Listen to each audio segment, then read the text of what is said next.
안녕하십니까. 부동산밖에 모르는 남자 부모남TV의 부모남입니다.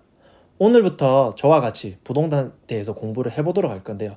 첫 번째 시간으로 제가 왜 부동산을 지금 공부를 해야 되는지, 그리고 왜 서울인지에 대해서 차근차근 설명하는 시간을 가지도록 하겠습니다. 오늘 날짜 2022년 7월 17일이고요. 같이 공부해 보도록 하겠습니다. 서울의 전 지역 공부하는 이유. 참고는 부동산 지인 사이트를 참고를 하였고요.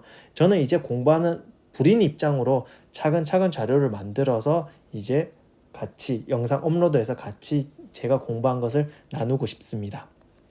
서울 경기 일단 첫 번째로 인구입니다.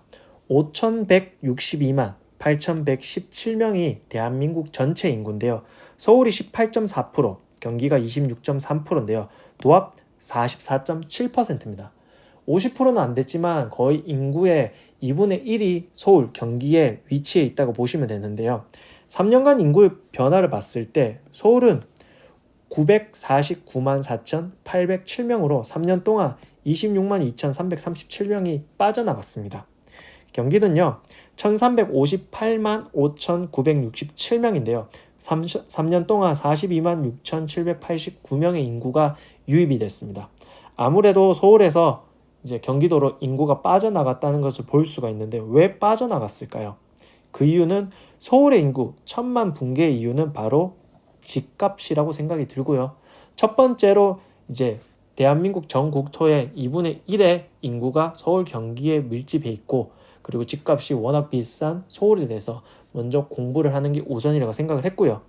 일단 3년간 평당 매매가 서울은 3년 동안 60.5%가 올라서 1평당 4,402만원 평균입니다. 경기는 72.7%가 올라서 2,024만원입니다. 실질적으로 서울이 4,400만이라서 뭔가 비싸 보이긴 한데 3년간 상승률이 경기도가 역대급이었다는 것을 기억해 주시고요. 평당 전세가는 서울은 47.7%가 느는 2,194만원이고요. 경기도는 58.9%가 늘은 1,175만원입니다. 그러니까 평당 매매가, 평당 전세가 둘 다 경기도가 많이 증가를 했다는 것을 볼 수가 있고요. 평수별 이 가격, 매매가와 전세가를 보면요. 일단 매매가는 20평은 3,600, 20에서 30평은 4,300, 그리고 30에서 40은 4,461, 40에서 50은 4,598, 그리고 50평은 5,700인데요. 매매가는 20에서 그러니까 40, 50평까지는 거의 4천만 원 선이다 생각하시면 되는데 평균이 4,402만 원이라고 생각하시면 좋을 것 같고요. 전세는 20평 미만 1,689만 원, 20에서 30평은 2,100, 그리고 30에서 40은 2,200, 40에서 50은 2,300, 그리고 50평은 2,800. 그러니까 역시 전세는 50평까지 3천만 원 언더다 생각하시면 좋을 것 같습니다. 이 평균이 전세가가 2,194만 원이고요. 그래서 서울 가격은 정말 이 광역시 전체로 다 따졌을 때 서울은 그냥 독보적으로 역대급으로 비싸고요. 그 다음 비싼 게 경기도라는 것을 볼 수가 있습니다. 그래서 서울이 그만큼 많이 심리적으로 많이 뛰었다는 것을 시각적으로 볼 수가 있고요. 그래서 이것을 보는데 일단은 요 파란 선, 이 파란 선은 매매가라고 보시면 좋을 것 같습니다. 그리고 요 붉은색 선은 전세 가격이라 생각하시면 좋을 것 같고요. 이 주황색 같은 경우는요, 전세에 대한 시장 강도라고 생각하시면 좋을 것 같습니다. 그리고 요 녹색 계통은요, 매매에 대한 시장 강도로 생각하면 되는데요. 일단 매매 강도가 전세 강도를 역전하는 시점이 2016년에서 2017년 사이입니다. 매수 심리가 훨씬 많이 붙었다는 거죠.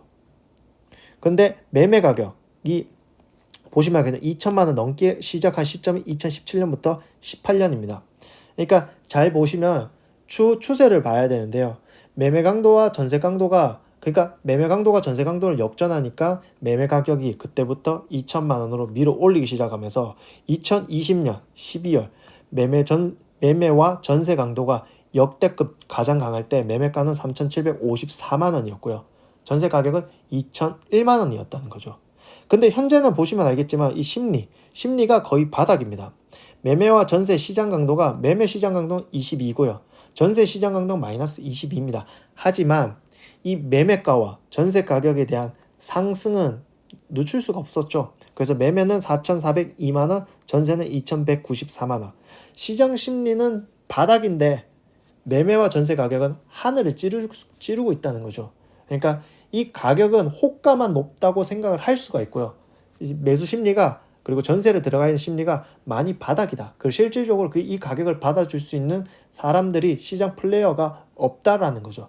그래서 저는 이 기점에 이제 꺾이는 추세이기 때문에 지금부터 공부를 하면 1에서 2년 정도 이 꺾이는 추세가 1에서 1년 정도 1에서 2년 정도의 하락을 그리기 때문에 지금부터 공부하면은 좋은 기회가 올 거라 생각을 한다는 거죠. 그리고 역대급 공급 절벽입니다. 수요는요, 이 빨간색 선입니다. 수요는 역대급인데 이 입주량, 공급이 줄어들 수밖에 없죠. 공급이 확 줄어들으니까 이 입주량은 작은데 수요는 아직까지 많다는 거죠. 그래서 되게 아이러니한 시장인데요. 보시면 알겠지만은 역대급 전세와 매매 시장 심리는 2020년 12월에 정점으로 찍었지만 현재는 바닥이고요. 그래서 매매가와 전세 가격은 매매가는 4,402만 원, 전세가는 2,194만 원에 과거 매매 가격의 급격한 상승을 볼 수가 있었습니다. 근데 현재는 매수 심리, 전세 심리는 바닥을 기고 있고요. 왜? 제로 금리가 종말이 되었습니다. 금리 인상이 공포인데요. 현재까지 이제 한국과 미국에 대한 금리 인상의 스탠스는 계속 올려가고 있고요. 이런 공포가 있다는 거죠. 더욱 이제 금리가 올라가겠다는 거죠. 근데 되게 특이한 시장입니다. 공급이 절벽인 시장이기 때문에 주택 가격은 올라가야 되는데 여기에 이 주택을 받아줄 수 있는 실질적으로 이제 심리 지수는 바닥입니다. 그 이유는 금리가 계속 올라간다는 그 심리 구조, 실질적으로. 그래서 현재 시장에서 어떻게 추이가 될지 제일 좋은 방법은 지금부터 공부를 한다는 거죠. 모든 서울의 전 지역을. 그래서 정리하자면은 공급량은 역대급 바닥입니다. 그리고 매매가, 전세가 역대급 고점입니다. 이것을 받아줄 시장 심리를 잠재울 수 있는 것은 제로금리인데 금리는 올라가고 있습니다. 그렇게 되면은 매매가와 전세가는 받아줄 수 있는 사람이 없어지기 때문에 가격이 떨어지겠죠. 서울시 전체 가격을 봤을 때 전세가가 평균 52.인데요. 서초, 강남은 50%다 언더입니다. 갭 투자하기 좋은 시점이 70%, 전세가율이 70% 이상일 때 갭 투자가 정말 좋다고 하는데 그 언더라는 거죠. 그러니까 갭 투자해줄 원래 물량조차 플레이할 사람들이 없다는 거죠. 그래서 결론적으로 부동산 공부하기가 가장 좋은 시기라 생각이 들고요. 서울의 모든 아파트를 공부를 한다면은 그 시기를 1년에서 2년 정도에 보낸다면은 분명히 기회가 올 거라고 저는 생각이 듭니다. 다음 주부터 하나하나 지역을 밟아가도록 하겠습니다. 저는 지금 주 포지션으로 아파트, 규격화되어 있는 아파트를 이제 공부해서 올리도록 하겠습니다. 감사합니다. 다음 주부터 들어가도록 하겠습니다. 감사합니다.